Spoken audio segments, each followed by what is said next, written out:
ओम नमः शिवाय।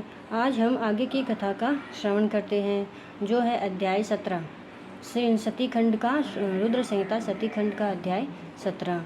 सती को शिव से वर की प्राप्ति तथा भगवान शिव का ब्रह्मा जी को दक्ष के पास भेजकर सती का वर्ण करना। ब्रह्मा जी कहते हैं, मुने उधर सती ने आश्विन मास के शुक्ल पक्ष की अष्टमी तिथि को उपवास करके भक्ति भाव से सर्वेश्वर शिव का पूजन किया। इस प्रकार नंदा व्रत पूर्ण होने पर नवमी तिथि को दिन में ध्यान मग्न हुई सती को भगवान शिव ने प्रत्यक्ष दर्शन दिया।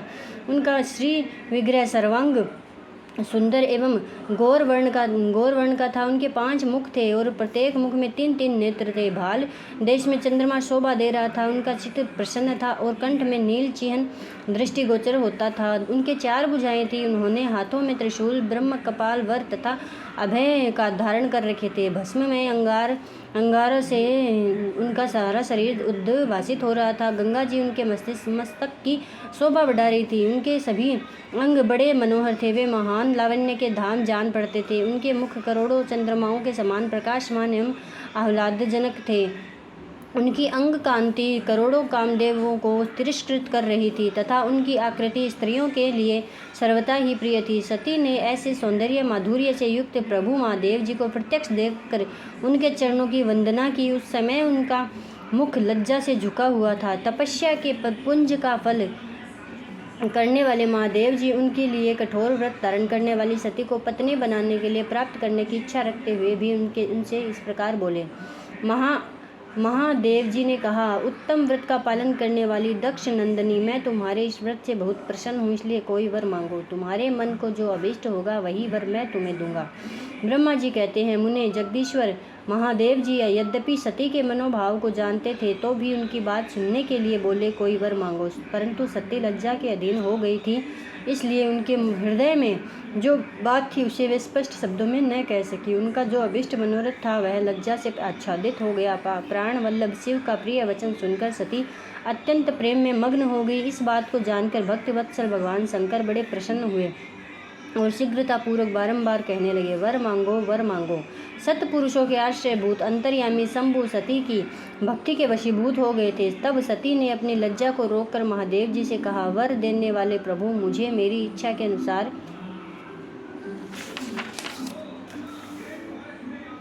ऐसा वर दीजिए जो टल न सके। भक्तवत्सल भगवान शंकर ने देखा सती अपनी बात पूरी नहीं कह पा रही है। तब वे स्वयं ही उनसे बोले, देवी तुम मेरी भार्या हो जाओ। अपने अभिष्ट फल को प्रकट करने वाले उनके इस वचन को सुनकर आनंद मग्न हुई सती चुपचाप खड़ी रह गई, क्योंकि वे मनोवांछित वर पा चुकी थी। फिर दक्ष कन्या प्रसन्न हो दोनों हाथ जोड़ मस्तक झुका भक्तवत्सल शिव से बारंबार कहने लगी।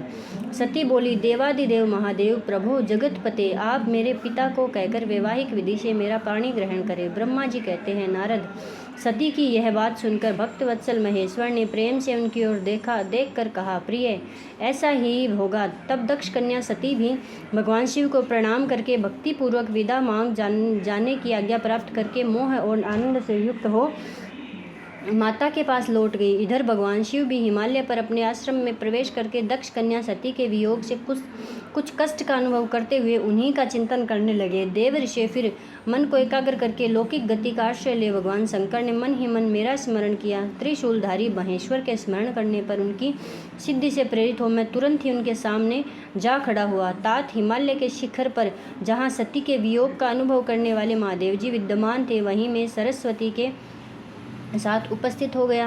देव ऋषि सरस्वती सहित मुझे आया देख सती ने प्रेम पास में बंधे हुए शिव उत्सुकता पूर्वक बोले। शंभु ने कहा, ब्रह्मांड, मैं जब से विवाह के कार्य में स्वार्थ बुद्धि कर बैठा हूँ तब से अब मुझे इस स्वार्थ में ही स्वत्व सा प्रतीत हो रहा है। दक्ष कन्या सती ने बड़ी भक्ति से मेरी आराधना की है। उसके नंदा व्रत के प्रभाव से मैंने उसे अभिष्ट वर देने की घोषणा की है। ब्रह्मांड, तब उसने मुझे से यह वर मांगा कि आप मेरे पति को हो जाइए। यह सुनकर सर्वथा संतुष्ट हो मैंने भी कह दिया कि तुम मेरी पत्नी हो जाओ। तब दाक्षायणी सती मुझसे बोली, जगतपते, आप मेरे पिता को सूचित करके वैवाहिक विधि से मुझे ग्रहण करे। ब्रह्मांड, उसकी भक्ति से संतोष होने के कारण मैंने उसका वह अनुरोध भी स्वीकार कर लिया। विधाता, तब सती अपनी माता के घर चली गई और मैं यहाँ चला आया। इसलिए अब तुम मेरी आज्ञा से दक्ष के घर जाओ और ऐसा यत्न करो जिससे प्रजापति दक्ष शीघ्र ही मुझे अपनी कन्या का दान कर दे। उनके इस प्रकार आज्ञा देने पर मैं कृतकृत्य और प्रसन्न हो गया तथा उन भक्तवत्सल विश्वनाथ से इस प्रकार बोला।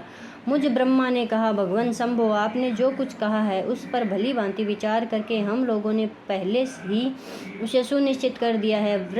वृषभ ध्वज, इसमें मुख्यतः देवताओं का और मेरा भी स्वार्थ है। दक्ष स्वयं ही आपको अपनी पुत्री प्रदान करेंगे, किंतु आपकी आज्ञा से मैं भी उनके सामने आपका संदेश कह दूंगा। सर्वेश्वर महाप्रभु महादेव जी से ऐसा कहकर मैं अत्यंत वेगशाली रथ के द्वारा दक्ष के घर जा पहुंचा। नारद जी ने पूछा, वक्ताओं में श्रेष्ठ महाभाग विधाता, बताइए, जब सती घर लौट कर आई तब दक्ष ने उनके लिए क्या किया? ब्रह्मा जी ने कहा, तपस्या करके मनोवांछित वर पाकर जब घर लौट कर गई तब वहां उन्होंने माता पिता को प्रणाम किया। सती ने अपनी सखी के द्वारा माता पिता को तपस्या संबंधी सब समाचार कहलवाया। सखी ने यह भी सूचित किया कि सती को महेश्वर से वर की प्राप्ति हुई है। वे सती की भक्ति से बहुत संतुष्ट हुए हैं। सखी के मुंह से सारा वृतांत सुनकर माता पिता को बड़ा आनंद प्राप्त हुआ और उन्होंने महान उत्सव किया। उदार चेता दक्ष और महामनस्विनी वीरिणी ने ब्राह्मणों